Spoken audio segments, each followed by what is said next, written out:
Y estamos listos. Amigos, muy buenos días. Gracias por acompañarnos este jueves 17 de febrero del 2022. Transmitimos desde la mitad del mundo. Quienes habla, Susana Naranjo, les da la más cordial bienvenida a su programa Salud y Vida. Es importante comentarles que estamos siendo retransmitidos a través de nuestro canal aliado prensa.es y también a través de nuestra página aliada Somos Médicos S. Pueden encontrarlos en Facebook. El día de hoy tenemos un programa muy interesante y tenemos a un profesional de altísimo nivel quien ya nos acompaña y con quien compartiremos micrófonos. Es el doctor Rafael López, él es cirujano vascular del Hospital Pablo Arturo Suárez. Rafael, muy buenos días y bienvenido.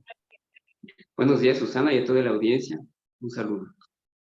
Muchísimas gracias. Bueno, hoy vamos a tratar sobre la arteriosclerosis y sobre la aterosclerosis. ¿Qué es cada una? ¿Cuáles son las diferencias?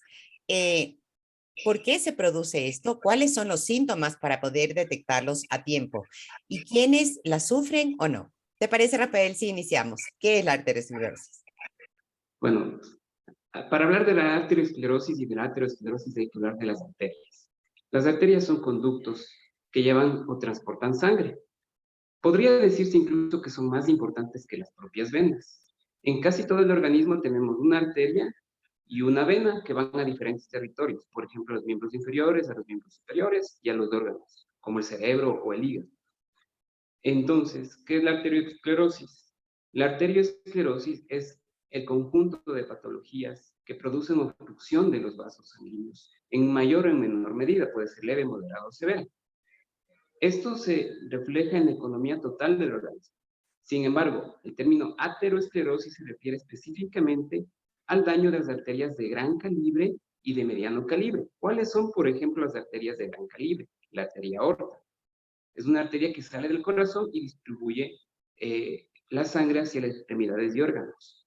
Esa es la arteria principal. Y las arterias de mediano calibre, por ejemplo, pueden ser las arterias que están desde el brazo, en el antebrazo o en los miembros inferiores.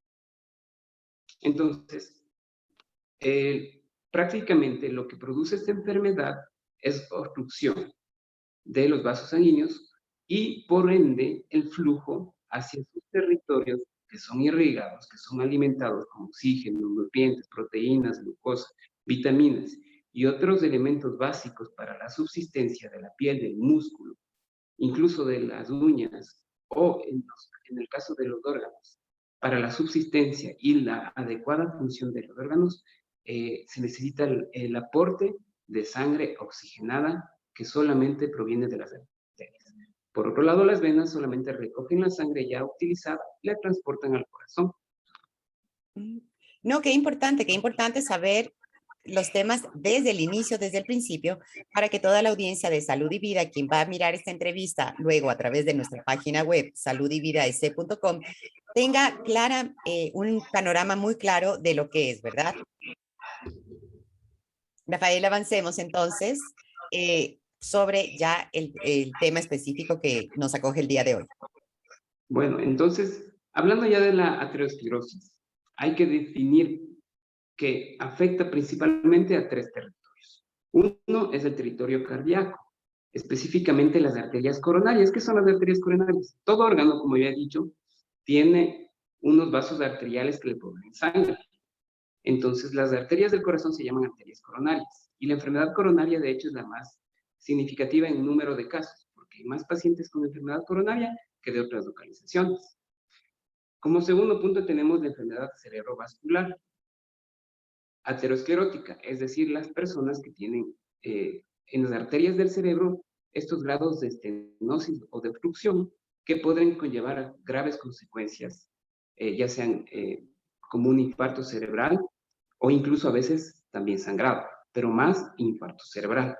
Y por último, el territorio de la enfermedad arterial periférica, que incluye en sí extremidades, órganos internos como como el intestino, que también está irrigado por vasos sanguíneos, las arterias renales, que son obviamente las que proveen el flujo sanguíneo a los riñones. Y las extremidades inferiores, que es una cuestión muy llamativa porque es más frecuente en lo que es la localización periférica que la enfermedad aterosclerótica afecte más a los miembros inferiores que a las arterias mesentéricas, por ejemplo, que son las arterias intestinales o a las arterias del riñón. Entonces, las manifestaciones de muchos pacientes son en miembros inferiores.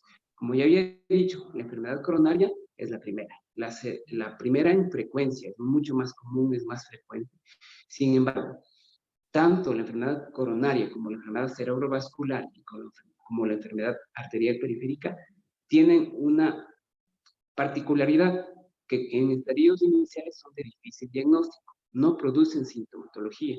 Tenemos un enemigo oculto en muchas personas. Ahora, ¿quiénes son las personas que pueden tener esta enfermedad?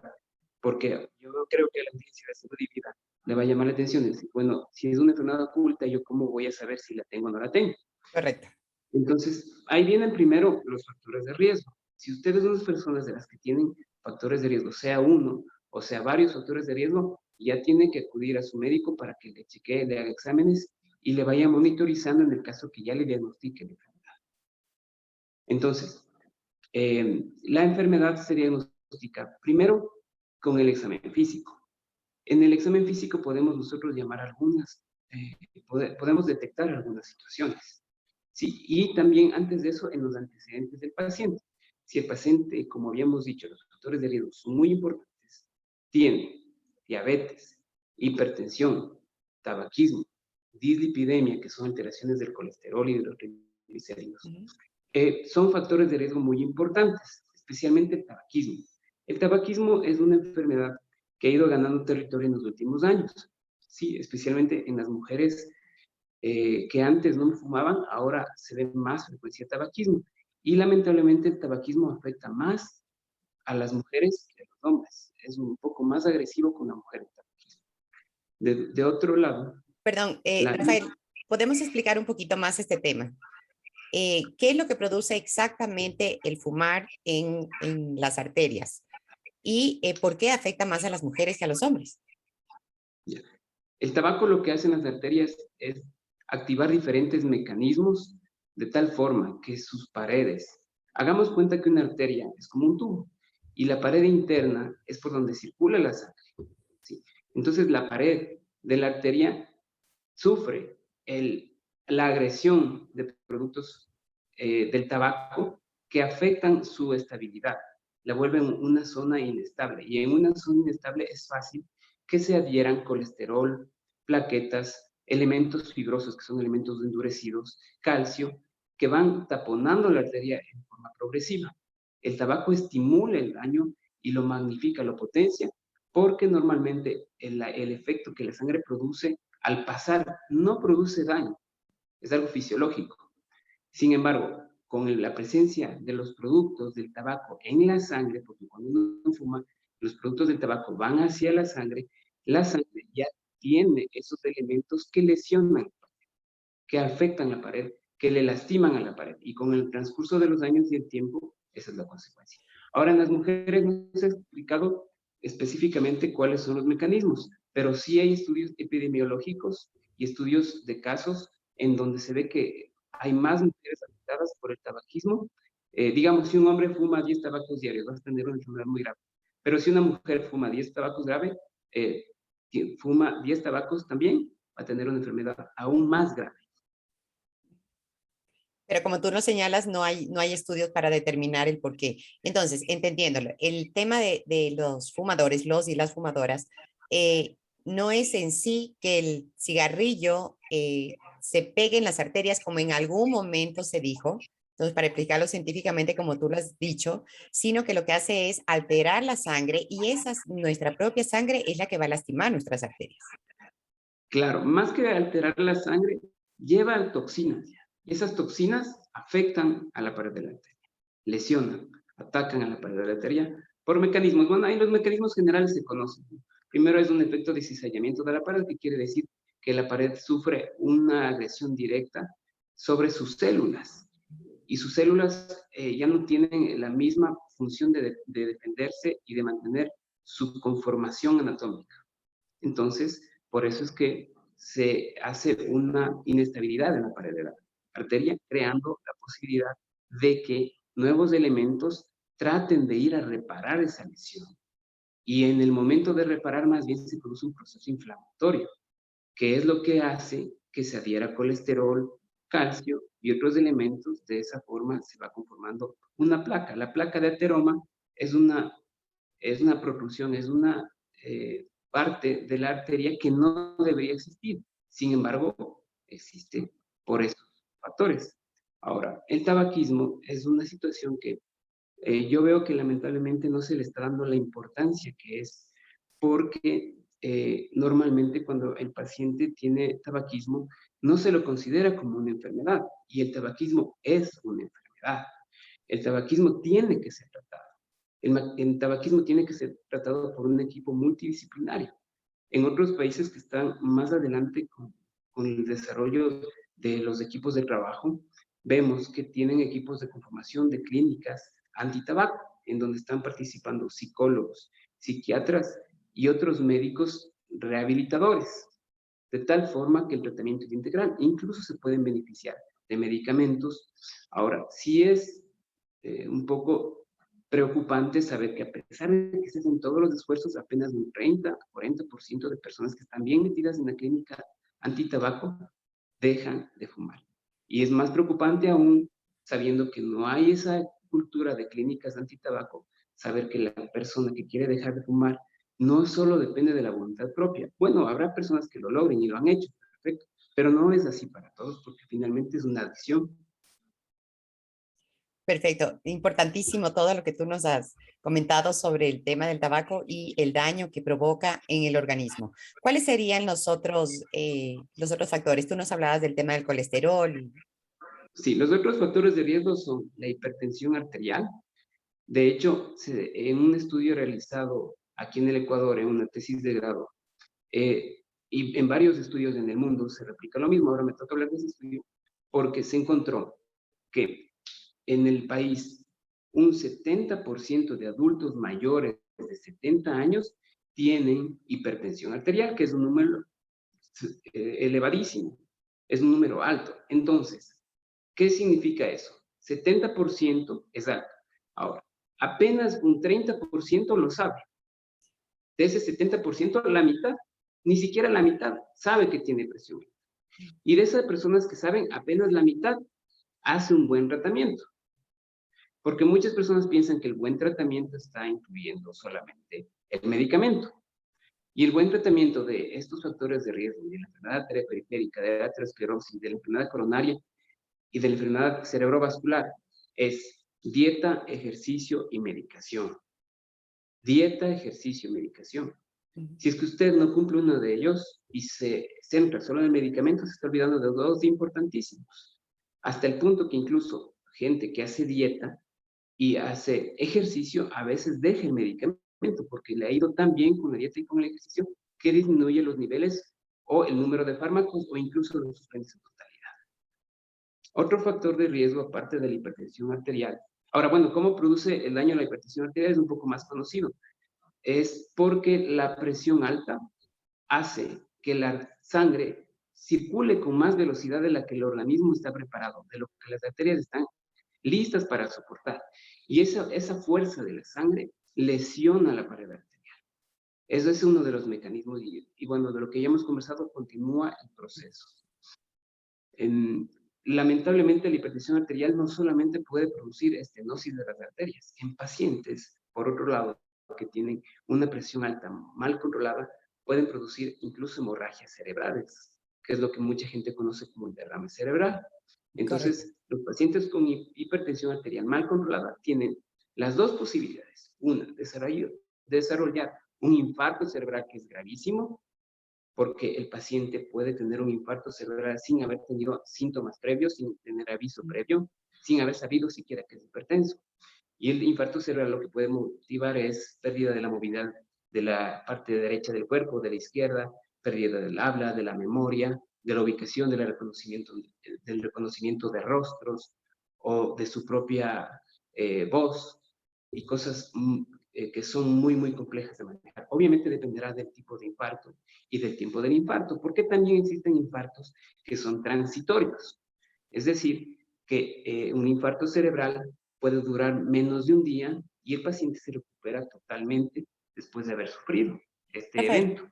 eh, una consulta. ¿Es verdad que las mujeres sufren más frecuentemente de estos infartos cerebrales que los hombres? Bueno, hay estadísticas, ¿no? En épocas primarias, o sea, antes de los 40 años, antes de la menopausia en general, las mujeres, es un poco más bajo el nivel. Sí, pero posterior a eso, sí hay un poco más de afectación en el sexo femenino. ¿A qué se debe?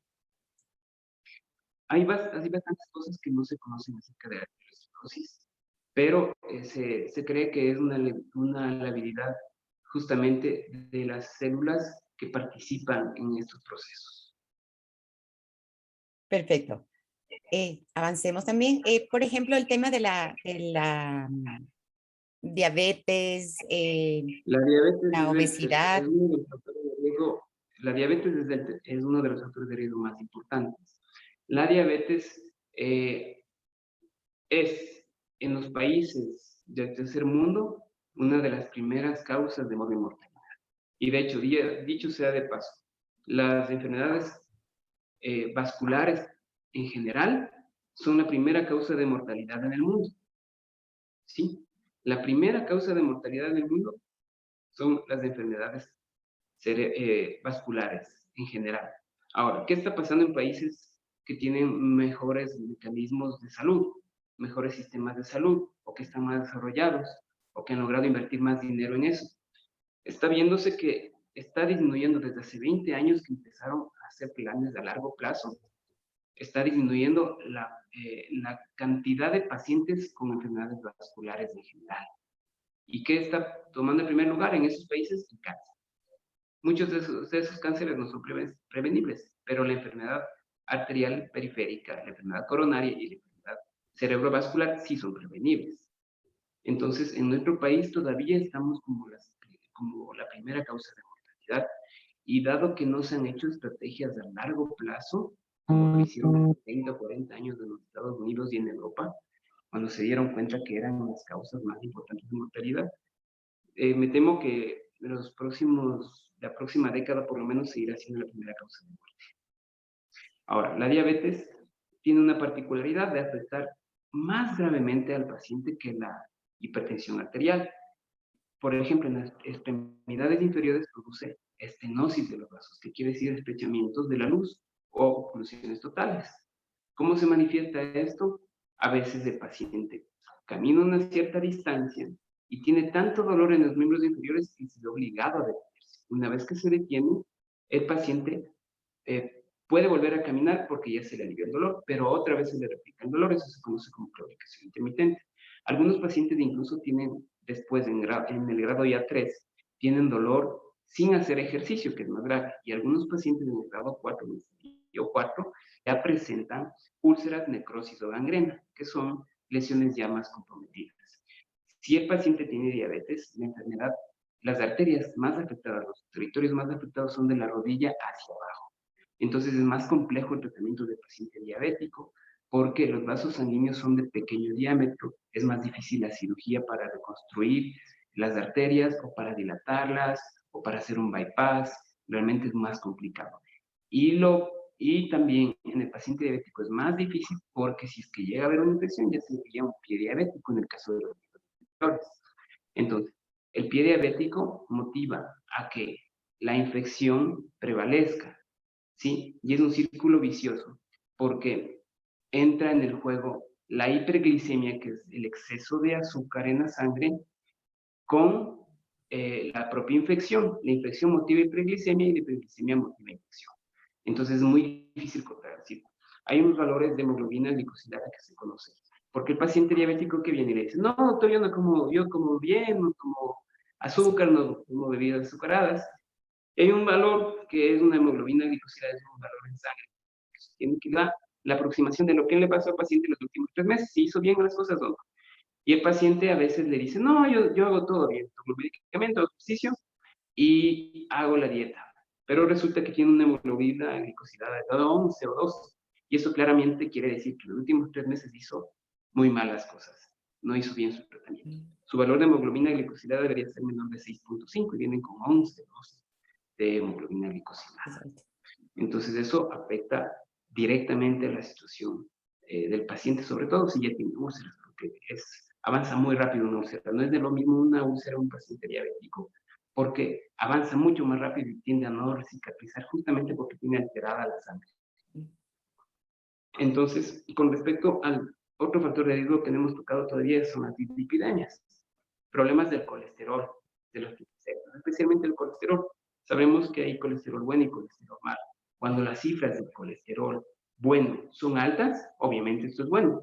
Pero ¿qué es lo que sucede comúnmente en los pacientes que no hacen una buena dieta o ejercicio? Sin ser diabéticos, sin ser hipertensos, podemos tener alteraciones del colesterol. Sí, por ejemplo, si uno se acostumbra a comer mucho carbohidrato o grasas trans, ¿qué son las grasas trans? Margarina o manteca. Si es que uno consume ese tipo de cosas, en la noche especialmente, el organismo no está listo para adaptarse a eso, porque ese tipo de grasas solo deberían ser máximo un 5 a 7% de la dieta, y a veces es mucho más allá de eso. Así es. Entonces, simple y sencillamente lo que hace el organismo es tratar de acumular en forma de grasa en algunas partes. Obviamente puede ser en el abdomen, pero muchas personas no solamente van acumulando ahí, también se van acumulando en las arterias, ¿sí? Esos excesos de comida, de pan, de arroz, de pastas, fideos y todo lo que es carbohidratos finalmente se transforma en grasa.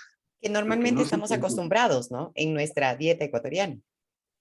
Claro, sí, es que depende bastante de eso. Y también hay cuestiones, por ejemplo, en el Ecuador nosotros tenemos más de incidencia de este tipo de enfermedades en la zona de Manabí.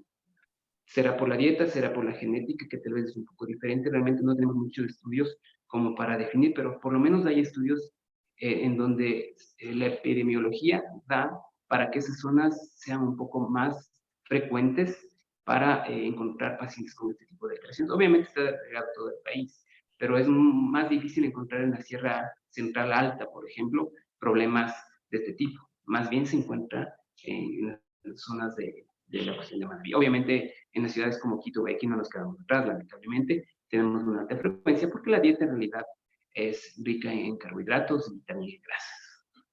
Rafael, ¿cuáles serían las medidas de prevención? Así en una forma medianamente rápida. Bueno, tú nos has dicho, o sea, dejar de fumar. Si fuma, deje de fumar. Bueno, hay medidas que se pueden hacer. El ejercicio diario de por lo menos 20 a 30 minutos, 5 días de la semana mínimo, es una cuestión que está totalmente demostrada que disminuye la posibilidad de tener problemas, entre ellos la aterosclerosis. ¿Sí? El Perfecto. ejercicio es vital y básico. La alimentación sana, aumentar la carga de frutas, de verduras y disminuir lo que significa grasas, trans, por ejemplo, lo que hemos dicho, ¿no? La margarina, la manteca, que son grasas ya procesadas, que son más lesivas, elementos prefabricados que vienen con alta carga de esos elementos. El ejercicio, el no comer en las noches una cantidad importante de estos elementos también es una cuestión. Mm, Y obviamente el estar frecuentemente yendo donde el médico para los chequeos, porque por lo menos debería hacerse un chequeo, todas las personas deberían hacerse un chequeo de examen de sangre una vez al año. Y yo conozco pacientes que en toda su vida, ya tienen 50 años, dicen, nunca me he hecho un examen de sangre. Y aunque no lo crean, es frecuente, no es tan raro encontrar eso aquí todavía en nuestro país. Hay, y hay bastante. perfecto. Ahora, Si ya estamos con un problema realmente de arteriosclerosis y demás, que es ya tu especialidad como cirujano vascular, ¿cómo son las operaciones o cómo llega ya un paciente a la mesa de cirugías? antes de eso, bueno, solamente para complementar, ¿no? Ujú. Dentro de la prevención, también está la prevención farmacológica. Pacientes que ya se sabe que tienen la enfermedad, pero que no desarrollan problemas, por ejemplo, un infarto cerebral, pero ya tienen su enfermedad, se les manda estatinas, que son medicamentos para estabilizar el nivel de grasas, porque estos pacientes tienen alteraciones en el metabolismo de las grasas, incluso con niveles normales de consumo de alimentos y con niveles normales de grasa en la sangre, se les inicia estos medicamentos, incluso, repito, con niveles normales. Son medicamentos que estabilizan la cantidad de grasas que hay en el organismo. Y por otro lado, hay otro medicamento que se conocen como antiagregantes plaquetarios. Se combinan las dos cosas. Los antiagregantes plaquetarios no son anticoagulantes, pero participan para que las plaquetas no vayan formando esas placas de aroma. ¿Sí? Eso se conoce como prevención primaria, pero si al paciente ya le dio un infarto coronario, ya tuvo un infarto del corazón, ya eso viene a ser prevención secundaria. Se manejan los mismos medicamentos y a veces se añade algún otro medicamento. Entonces, con respecto a la cirugía, lo que se hace en la cirugía, por ejemplo, depende del paciente y eso depende del grado de enfermedad y depende del tipo de paciente, depende del pronóstico de vida también, porque hay cirugía muy compleja, muy avanzada, que a veces durante la cirugía el paciente puede tener infarto. Entonces, a veces se seleccionan pacientes estos procedimientos mínimamente invasivos, que consiste en ingresar a través de unos guías de catéteres y agujas hacia el interior de las arterias mediante imagen. Nosotros podemos ver mediante unas radiografías especiales, vemos en qué parte de la arteria estamos ahí, y en el sitio donde está la obstrucción más importante colocamos un stent o un balón, que quiere decir que va a dilatar la arteria. Son elementos que sirven para dilatar la arteria. No que se hace más grande la arteria, sino la luz del vaso. Lo que se hace con la placa de ateroma es compactarla, es pegarla a la pared, ¿sí? No dilatar precisamente la arteria. La luz de la arteria, que es el conducto de la arteria, sí se dilata. Entonces, ese es un mecanismo. Y el otro mecanismo, en general, es hacer un bypass. Por ejemplo, se toma una vena y se le coloca desde la ingle hasta la rodilla, por ejemplo. Eso ya en el quirófano, para que la sangre pueda ir por un nuevo conducto.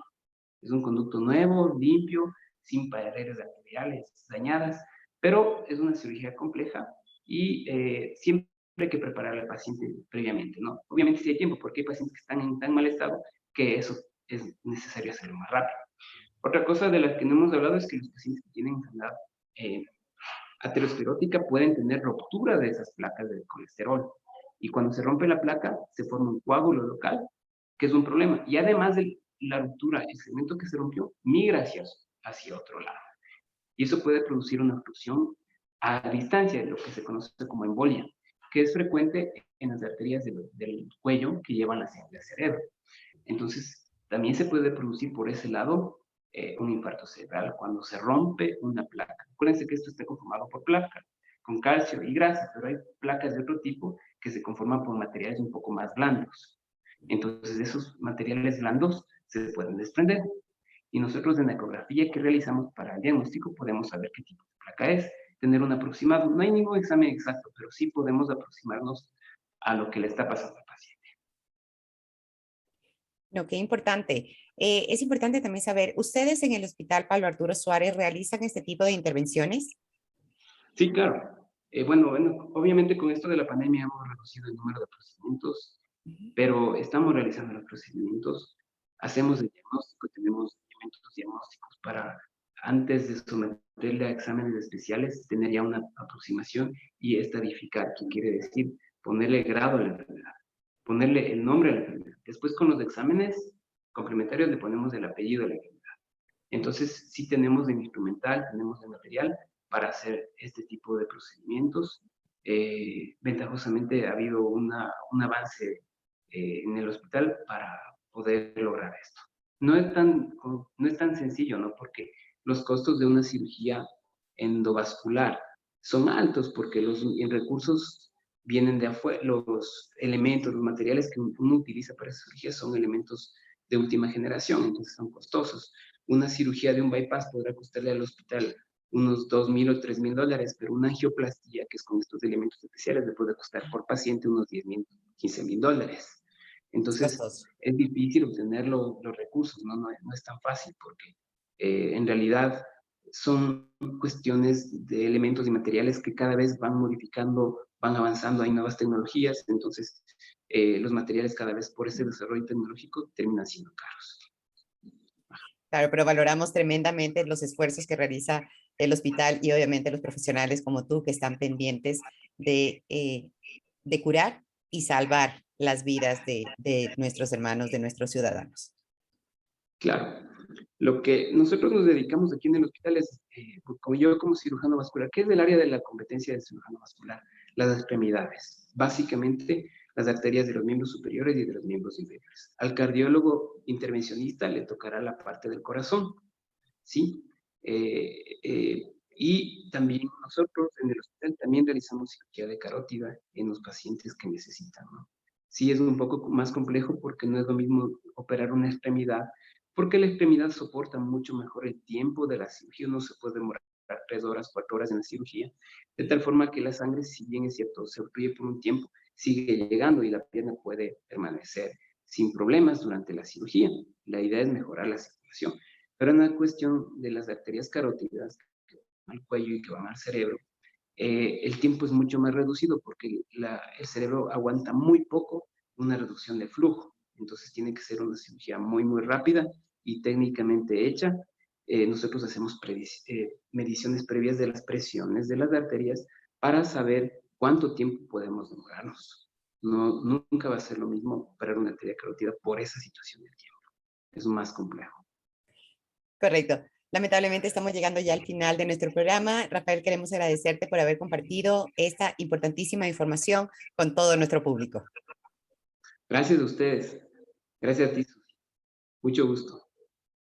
No, agradecemos al doctor Rafael López, cirujano vascular del Hospital Pablo Arturo Suárez, quien nos ha acompañado esta mañana con importante información sobre la arteriosclerosis y la aterosclerosis, cómo detectarla, prevención y acciones. Queremos agradecer al Hospital Pablo Arturo Suárez por permitirnos llegar a sus profesionales y a la Coordinación 9 del Ministerio de Salud Pública, a través de quienes llegamos a ustedes con todos estos médicos y médicas que tenemos en nuestro país, ecuatorianos que se dedican a salvar vidas y a curarnos.